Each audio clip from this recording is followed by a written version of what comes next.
تسألون يا سيادة الرئيس، هل التوقيع على إيصال الأمانة موضوع الدعوة هو توقيع موكلي؟ نعم، توقيعه دون أدنى شك، توقيعه دون أن نطلب رأي خبراء الطب الشرعي في ذلك. ولكن توقيعه على ماذا؟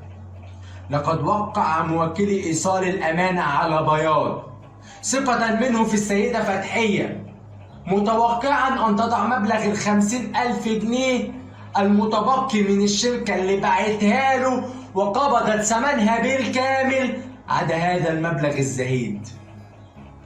الأدلة الدامغة على كلامي هذا يا سيادة الرئيس: أولا، إيصال الأمانة نفسه مكتوب بخط غير خط موكلي. ثانيا، قلم الحبر والحبر نفسه الذي وقع به موكلي على إيصال الأمانة غير القلم والحبر الذي كتب به إيصال الأمانة. ثالثا، تاريخ توقيع موكلي على إيصال الأمانة يسبق تاريخ كتابة إيصال الأمانة، وقد حسم الطب الشرعي 3 نقاط. لقد خدع موكلي يا سيادة الرئيس، لقد افترسته هذه السيدة عنوة بعد أن رسمت على وجهها البناء. بصراحة أسلوب حلو.